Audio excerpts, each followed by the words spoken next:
On va parler, on va fâcher, on va voir ça, moi constater. Oh, y'a de la cassipoté, puis c'est l'année, franchement faut conscientiser.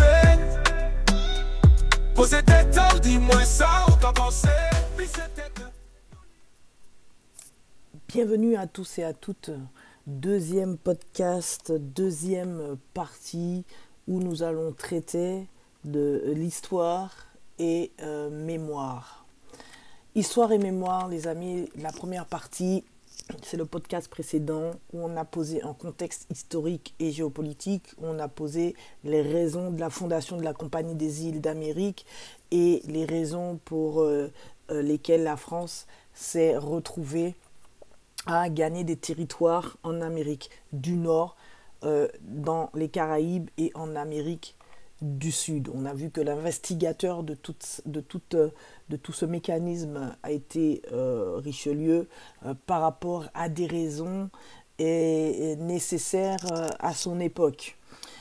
Aujourd'hui, on va tenter de faire des ponts et je vais vous dire pourquoi, selon moi, la France ne souhaite pas l'indépendance de ces départements et territoires d'outre-mer.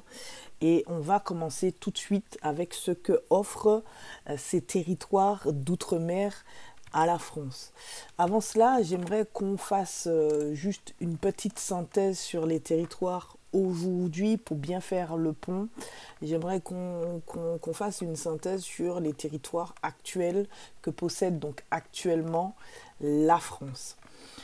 Nous n'allons pas tarder à le faire, c'est juste qu'aujourd'hui la France compte 5, on va dire, départements d'outre-mer, 5 territoires, la Guadeloupe, la Martinique, la Guyane en Amérique du Sud, la Réunion dans l'océan Indien et Mayotte. Ces départements sont considérés comme des régions ultra-périphériques de l'Union européenne, ce qui signifie qu'ils font partie intégrante de la France et de l'Union européenne, intégrante. Donc, ils ont le même statut juridique que les départements dits métropolitains, bien qu'ils bénéficient de certaines adaptations législatives et réglementaires en raison de leur situation géographique. Et c'est ce qui va nous intéresser. Est-ce que ces adaptations législatives et réglementaires, en raison de notre situation, est propice à notre développement et à une certaine forme d'autonomie économique, ou non? Est-ce que cela résulte d'une organisation du passé, d'où les ponts. Donc nous avons aussi la Nouvelle-Calédonie qui a un statut particulier au sein de la République française. Ce territoire est une collectivité sui generis, c'est-à-dire d'un genre unique, ce qui signifie qu'il bénéficie d'un haut degré d'autonomie tout en restant lié à la France. Donc son statut actuel découle des accords de Nouméa signés en 1998. C'était hier, et si vous regardez les archives, ça ne s'est pas fait dans le calme, mais plutôt dans le sang. Ce qui ont instauré une forme de décentralisation progressive des compétences de l'État vers les institutions locales, avec une forte possibilité de souveraineté à terme.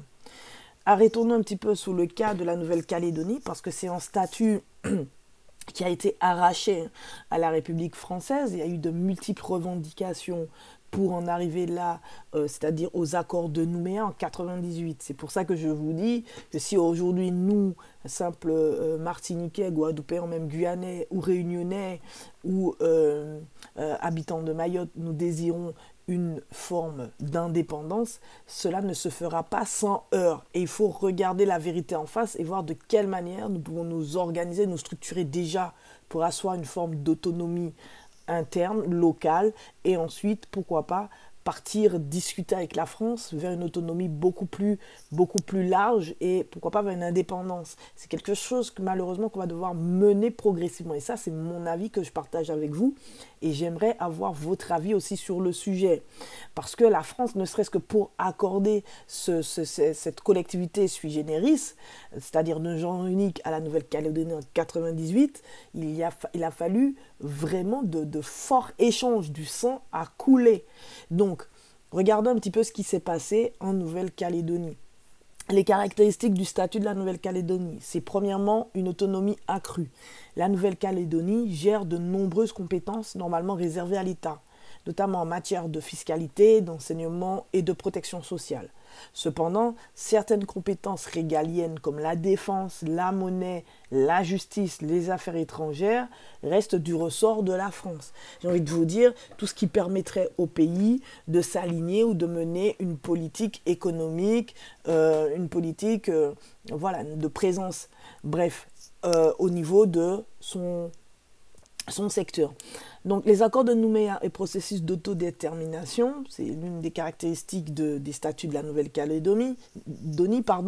Les accords de Nouméa ont prévu plusieurs référendums pour permettre aux habitants de décider de l'indépendance de la Nouvelle-Calédonie. 3 référendums ont eu lieu, 2018-2020, et c'est 2021 qui a posé problème durant la crise sanitaire, avec une majorité de votants choisissant de rester au sein de la France. Donc, des discussions sont en cours sur l'avenir institutionnel du territoire, notamment pour déterminer le statut qui pourrait remplacer les accords de Nouméa. Donc il ne faut pas oublier de suivre quand même cette affaire, les amis. La citoyenneté calédonienne, les accords ont également créé une notion de citoyenneté calédonienne, accordant certains droits spécifiques aux résidents de longue date, comme le droit de vote aux élections locales et de préférence pour l'emploi local. Donc la relation avec la France, le statut de la Nouvelle-Calédonie fait d'elle un territoire d'outre-mer avec une large autonomie, bien qu'elle reste dans la République française. Les discussions autour de l'indépendance et les particularités de son statut en font un cas unique au sein des collectivités françaises d'outre-mer. Donc c'est vraiment un cas unique qui a été arraché, c'est pas quelque chose qui a été donné d'un commun accord lors d'une discussion ou non, c'est en 98, il y a eu du sang qui a coulé avant que la France se décide de trouver ce statut à la Nouvelle-Calédonie. Le nom Nouvelle-Calédonie a été donné par un célèbre explorateur britannique James Cook lorsqu'il a découvert l'archipel en 1974. Il a choisi ce nom en référence à la Calédonie, qui est l'ancien nom latin de l'Écosse, car les montagnes et le paysage de l'île lui rappelaient les terres écossaise. Cook n'a fait que passer en Nouvelle-Calédonie, mais son nom est resté et le territoire est ensuite devenu une colonie française en 1853 sous Napoléon III. Donc, c'est pas si vieux que ça. Maintenant, regardons aussi la Corse qui a un statut un peu particulier. Tout ça pour que vous puissiez comprendre que la France ne donne pas, n'accorde pas l'indépendance à ses anciennes colonies. Non. Des statuts particuliers, oui, et sous réserve, il y a certains pouvoirs qui restent à la France. Vous avez vu, pour la Nouvelle-Calédonie, tout ce qui est compétences régaliennes comme la défense, la monnaie, la justice et les affaires étrangères reste du ressort de la France. C'est-à-dire que la France assure une présence militaire. Et assure une présence militaire, c'est elle qui assure les affaires étrangères dans cette région du globe, et c'est elle qui gère la monnaie et la justice. Rappelez-vous, par le passé, pour défendre les intérêts des colons français dans l'histoire, on défendait quoi? On apportait, pour défendre leurs intérêts, une force militaire et judiciaire. Et on voit que ces deux éléments clés qui restent fortement associés et que la France veut conserver vis-à-vis de ses territoires d'outre-mer. Donc, parlons un peu du cas de la Corse, parce que si on veut parler d'autonomie, il faut savoir ce que la France est capable de nous donner en termes d'autonomie pour que nous puissions formaliser notre autonomie et voir de quelle manière nous pouvons faire une proposition autour de la table. Donc la Corse est une région de la France métropolitaine, dotée elle aussi d'un statut particulier, officiellement appelée collectivité de Corse depuis 2018. Donc si on remonte dans l'histoire de la Corse, il y a eu aussi pas mal de heurts entre la France métropolitaine et les Corses pour en arriver là. Donc vous voyez bien que ça ne se fait pas sans voir le sang couler. Donc ce statut confère à l'île plus de compétences et d'autonomie que les autres régions françaises, bien qu'elle reste pleinement intégrée à la République française, contrairement à la Nouvelle-Calédonie, où ce sont vraiment les pouvoirs judiciaires et de défense, donc militaires, et la gestion de la monnaie, reste entre les mains de la France, et la Nouvelle-Calédonie, elle gère tout le reste. Mais ce n'est pas elle qui gère non plus une certaine politique étrangère. Bon, donc la Corse, elle est pleinement intégrée à la République. Elle dispose d'une certaine autonomie dans la gestion de ses affaires locales, mais elle ne bénéficie pas de la même indépendance que les collectivités d'outre-mer. Alors, il faut voir de quelle indépendance nous bénéficions. Regardons un petit peu. La Corse est une collectivité territoriale unique. En 2018, les deux départements de Corse du Sud et de Haute-Corse ont été fusionnés pour former une seule collectivité territoriale. Jusque-là, Martinique, Guadeloupe, je pense que la Guyane aussi, mais plutôt Martinique, Guadeloupe, nous sommes bien une collectivité territoriale, il n'y a pas de souci. Elle a ainsi un statut unique en France métropolitaine. Par contre, elle a une autonomie renforcée. La collectivité de Corse dispose des compétences élargies en matière de développement économique, de culture, d'éducation, de transport, de gestion des ressources naturelles. Elle peut également adapter certaines lois locales dans les domaines de l'aménagement du territoire et de la langue corse. Je vous rappelle juste que cette année, nous n'avions plus, le créole n'était plus considéré comme une langue. Et la fête que nous avions pour le créole a été un petit peu déprogrammée. Alors que les Corses, eux, ils ont droit d'avoir une autonomie renforcée et de considérer leur langue comme une langue. Continuons. L'Assemblée de Corse et le Conseil exécutif. La Corse est dirigée par une Assemblée de Corse élue pour 6 ans qui vote les décisions locales et par un Conseil exécutif chargé de les mettre en œuvre. Le président du Conseil exécutif est l'équivalent du président de région. La promotion de la langue et de la culture corse. Donc, le statut de la collectivité permet à la Corse de mener des politiques spécifiques pour promouvoir sa langue et sa culture, bien que le corse ne soit pas reconnu comme une langue officielle de la République. Mais en tout cas, c'est quelque chose qu'on leur a concédé. Est-ce que la Martinique peut aller vers quelque chose comme cela? Je vous invite à me laisser ce que vous en pensez. Que pensez-vous de cela en commentaire? Absence de pouvoir législatif et fiscal. Donc, contrairement aux territoires d'outre-mer ou aux régions autonomes d'autres pays comme les îles Baléares en Espagne, donc on peut parler d'Espagne, la collectivité de Corse ne dispose pas de pouvoir législatif ou de fiscalité propre. Les décisions législatives et fiscales restent sous la compétence de l'État français. Remarquez bien qu'initialement, donc la Corse n'a pas été une colonie et exploitée comme nous, mais vous voyez bien que c'est le même processus qui s'applique ici. Tout ce qui est militaire et législatif pour préserver l'intérêt des colons installés ou le statut de la France reste entre les mains de la France. Bon, enjeux et débats autour de l'autonomie. Il existe depuis longtemps des revendications pour une autonomie accrue, voire pour l'indépendance chez certains mouvements politiques corses. Bien que des progrès aient été réalisés pour répondre aux demandes d'autonomie, l'État français reste réticent à accorder des pouvoirs législatifs ou un statut d'autonomie similaire à celui de régions autonomes dans d'autres pays.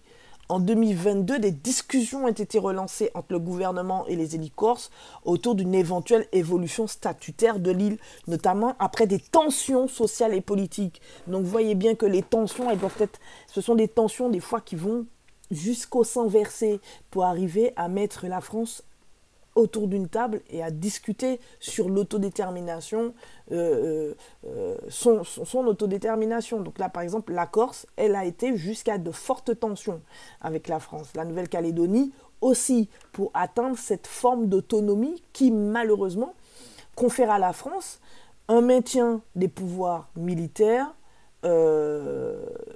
judiciaires, et pour la Nouvelle-Calédonie, le fait de négocier aussi donc une politique étrangère. Donc vous voyez que, ok, oui, vous voulez, il n'y a pas de souci, mais on garde les clés de la maison. Vous pouvez faire ce que vous voulez dans la maison, mais vous ne pouvez pas faire ce que vous voulez hors de la maison, et c'est nous qui gardons les clés de la maison. D'accord? Donc ça, c'était très, très important pour moi de vous faire cette petite introduction en ce qui concerne les territoires actuels et les références que nous avons au sein du système français de peuples, je pense les Kanaks, Nouvelle-Calédonie et les Corses qui ont réussi à arracher une certaine forme d'autonomie. Mais ce n'était pas sans peine. Et donc vous voyez, d'un côté, il a fallu verser le sang, aller jusqu'à pousser la France à donner un maximum d'autonomie, je pense à la Nouvelle-Calédonie, mais sous condition, l'indépendance sous condition, 3 votes. Donc le dernier vote il est un petit peu ambigu, celui de 2021. Et en ce qui concerne la Corse, eh bien, vous pouvez faire ce que vous voulez en Corse, pas de souci. Mais par contre, vous n'avez aucun droit sur... c'est nous qui gardons le pouvoir judiciaire et le pouvoir législatif. Bien, donc maintenant que j'ai posé les bases de notre échange, j'espère que si vous avez des commentaires, que vous allez pouvoir échanger aussi autour de ce sujet, avoir une réflexion éclairée sur le sujet. Donc, pourquoi la France ne souhaite pas l'indépendance pour ses territoires? Donc, premièrement, à cause des avantages économiques. Rappelez-vous par le passé pourquoi la France s'était installée dans les territoires Caraïbes, principalement, et Amérique du Sud et Amérique du Nord. C'était aussi pour des raisons économiques. Donc, on retrouve ici la notion de ressources naturelles et industrie. Donc, les territoires d'outre-mer sont riches en ressources naturelles. Rappelez-vous les premières raisons que je vous avais données à la compagnie, c'était cela, c'était accroître la richesse et l'influence de la France, parce que tout simplement, les îles étaient particulièrement attractives à cause de leur climat favorable aux cultures tropicales et permettaient aussi d'enrichir la France de ce point de vue. Donc toujours les mêmes raisons. Les raisons ne changent pas. Il y a un avantage économique à cause des ressources naturelles et industrie. Par exemple, la Nouvelle-Calédonie possède d'importants gisements de nickel, tandis que la Guyane est connue pour ses ressources aurifères. L'accès à ces ressources renforce la position économique de la France dans les secteurs des matières premières.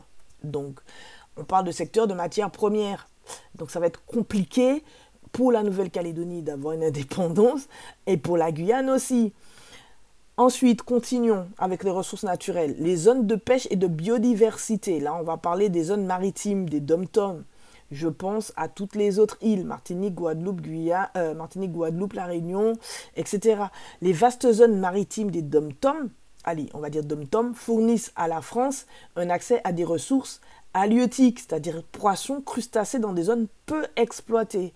De plus, la biodiversité des territoires d'outre-mer favorise la recherche scientifique, notamment pharmacologie, biologie marine et agronomie.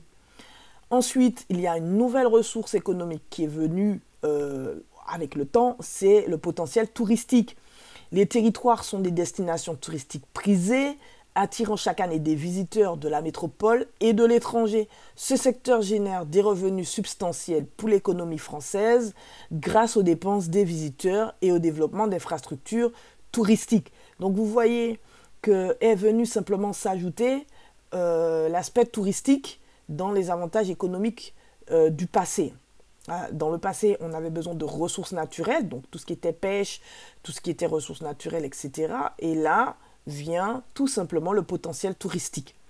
Autre avantage, et ce pourquoi la France ne donnera pas l'indépendance à ces pays, ces territoires, c'est l'atout géostratégique et militaire. Rappelez-vous, faisons un pont avec les raisons de la compagnie. C'était, d'un point de vue géostratégique, contrer la domination des autres nations dans les Amériques. D'accord ? Contrer la domination des autres nations européennes dans les Caraïbes. Donc si on fait ce pont, on retrouve des atouts géostratégiques et militaires. Donc positionnement stratégique.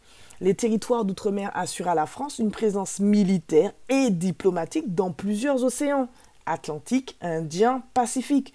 Ce maillage stratégique confère à la France un rôle mondial en facilitant le déploiement rapide des forces militaires et en assurant une surveillance sur ces vastes zones océaniques. Autre atout géostratégique et militaire, l'extension de la zone économique exclusive, la ZE.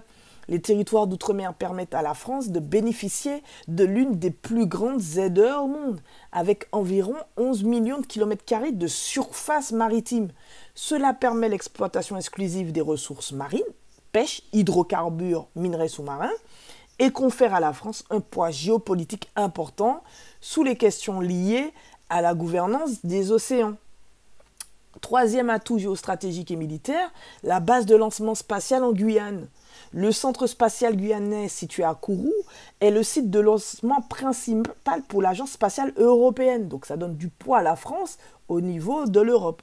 Sa proximité avec l'équateur permet d'importantes économies de carburant lors des lancements et renforce la France dans le domaine spatial. Donc si on fait un pont dans le passé, tout cela contribue, rappelez-vous, à la prestance de la France d'un point de vue mondial. D'accord? Donc, outre le fait, dans le passé, de contrer la domination espagnole et anglaise dans les Amériques, il fallait aussi accroître la richesse et l'influence de la France. Rappelez-vous Richelieu avec sa vision mercantiliste qui promouvait l'exploitation des îles des Caraïbes pour renforcer sa puissance économique et militaire. Alors, quand je dis ça, je parle du royaume de l'époque. Donc vous voyez que on est toujours dans le même chemin, dans le même mécanisme avec les atouts géostratégiques et militaires. Parlons d'influence, influence politique et diplomatique. Présence renforcée dans les organisations internationales. Donc on a un renforcement de l'influence de la France grâce au territoire. Donc grâce au territoire d'outre-mer, la France peut agir comme une puissance ayant des intérêts dans plusieurs régions du monde. Cela lui donne donc un poids supplémentaire dans les organisations internationales telles que l'ONU, en lui permettant de jouer un rôle actif dans des forums régionaux comme l'Association des États de la Caraïbe ou le Forum des îles du Pacifique. Autre influence politique et diplomatique, c'est l'alliance avec des régions stratégiques.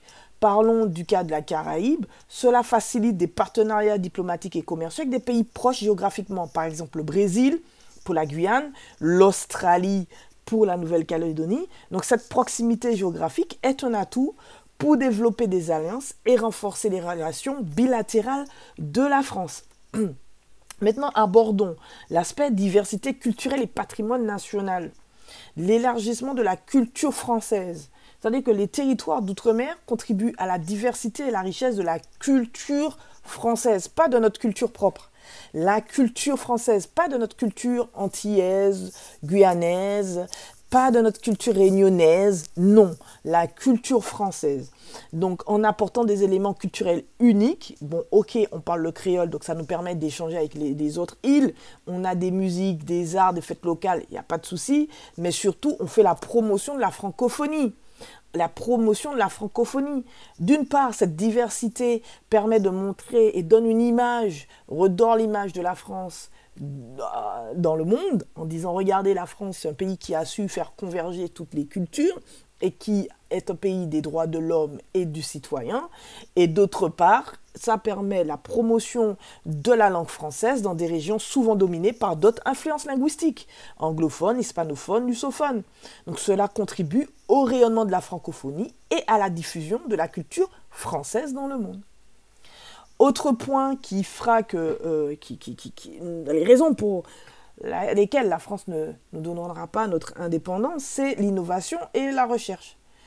Donc nous avons des laboratoires naturels pour la recherche. Nous, territoires d'outre-mer, offrons un potentiel énorme pour la recherche scientifique dans des domaines tels que la biodiversité tropicale, la médecine, volcanologie pour la Martinique et la Réunion et les énergies renouvelables. Les universités et les centres de recherche en métropole collaborent énormément avec nos territoires pour mener des études d'importance mondiale au nom de la France, notamment sur les écosystèmes tropicaux, les énergies marines et la résistance des coraux au changement climatique. D'un point de vue énergie renouvelable, nous disposons de forts potentiels pour les énergies renouvelables, que ce soit solaire, éolienne, géothermique, hydraulique. Donc, juste pensez au fait que nous aurions pu, sur notre territoire, développer nous-mêmes, prendre en charge nous-mêmes la géothermie.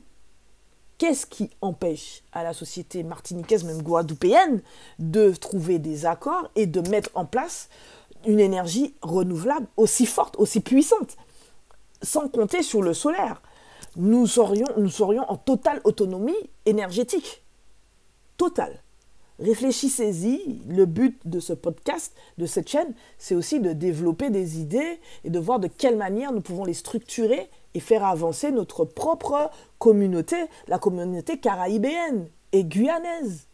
Et pas que, l'étendre aussi à nos camarades réunionnais et des autres départements. Le développement de ces technologies dans ces régions constitue un terrain d'expérimentation pour la transition énergétique française et européenne. C'est-à-dire que nous ne sommes pas que français, nous sommes aussi européens. Nous sommes aussi, autre raison, un laboratoire social et politique. Ça, on le dit très peu de personnes le disent. Les départements et territoires d'outre-mer sont souvent des zones où des expérimentations sociales, politiques et économiques sont réalisées dans des domaines comme l'insertion sociale, l'éducation, le logement, pour rester assez vaste. Mais ces initiatives peuvent ensuite être modélisées pour inspirer des politiques en métropole et en Europe. Donc nous sommes réellement un laboratoire social et politique. En résumé, les Outre-mer apportent à la France des avantages considérables qui renforcent sa position sur le plan économique, géopolitique, scientifique et culturel. Les défis économiques et sociaux dans ces régions ne doivent pas faire oublier les contributions significatives qu'elles apportent au rayonnement et à la puissance de la France à l'échelle mondiale. Refaisons le pont avec le passé. Les raisons, d'accord, les raisons de la colonisation. C'était premièrement contrer une domination, donc avoir des discussions diplomatiques. On voit que ça continue encore. Deuxièmement, accroître la richesse et l'influence de la France. Donc oui, on participe à l'accroissement de la richesse et ça fera l'objet d'un troisième podcast où nous allons parler de cette notion de richesse. Comment enrichissons-nous la France? Bien. Et l'influence de la France, c'était ça que Richelieu voulait. Et bien on voit que l'influence de la France à notre époque, elle est décuplée grâce à ces territoires, grâce à nous. Elle peut intervenir au niveau de l'ONU, elle peut intervenir et négocier avec différents pays, bref, ça lui donne un certain pouvoir. D'accord, militaire, de déploiement militaire, pouvoir diplomatique, donc influence diplomatique, et monétaire, puisque finalement, la France importe beaucoup vers ces régions, ce qui permet aussi d'accroître sa richesse. Bref, en tout cas, cela permet, et pour Richelieu à l'époque, c'était protéger les intérêts commerciaux français, en offrant des monopoles et des garanties aux colons français dans les Caraïbes. Vous allez voir que la notion colon français est remplacée par fortes sociétés, des sociétés d'industrie, pharmacologie, communication, etc., bancaires. Et c'est bien sûr des garanties. Leur implémentation sur nos territoires ont des garanties ou ont des allègements fiscaux. Ils ont un certain monopole sur les îles. Il n'y a pas beaucoup de concurrence. Et bref, alors que nous faisons partie de l'Union européenne, nous aurions dû avoir plusieurs sociétés européennes sur nos territoires nous permettant de faire preuve de concurrence. Nous n'avons pas ce cadre commercial, bizarrement.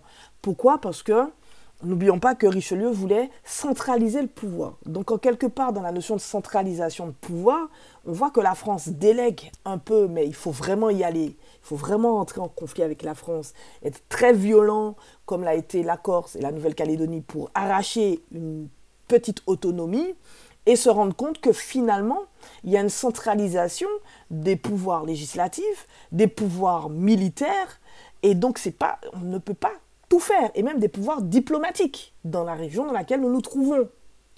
Donc vous voyez que il y a des ponts avec le passé, et il y a des mécanismes qui ont été structurés et mis en place dans le cadre de la fondation de la compagnie par Richelieu, qui se trouvent être encore des mécanismes au sein de la République française. On veut bien participer au rayonnement de la France si nous sommes considérés comme des Français exactement comme les métropolitains. Mais là encore, il faut se poser la question de dans quelle situation se trouvent les métropolitains aujourd'hui. Rappelez-vous le mouvement des Gilets jaunes, par exemple, pour ne citer que ce mouvement où le peuple revendiquait.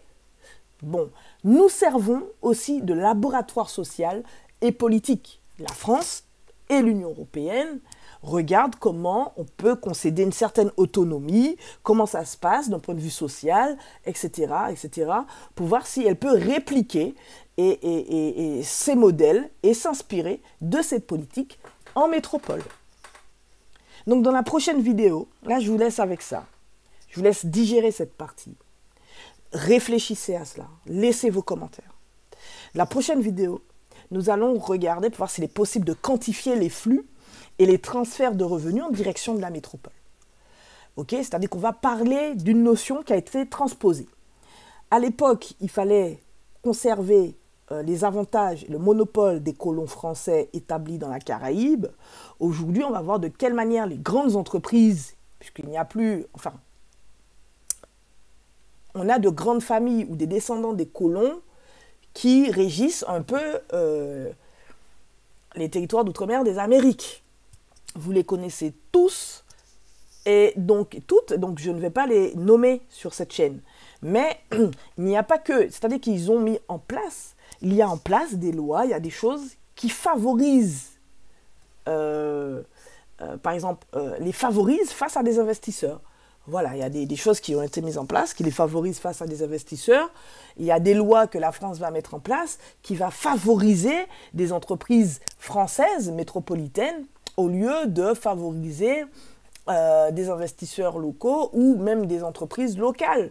Donc, là aussi, il y aura un pont à faire à la question, peut-on quantifier les flux et transfert de revenus en direction de la métropole? Ce sera le titre de notre prochaine vidéo. Je vous invite à rester connectés. N'hésitez pas à aimer, partager cette vidéo et avoir une réflexion éclairée sur le sujet. Je vous dis à très vite pour la suite.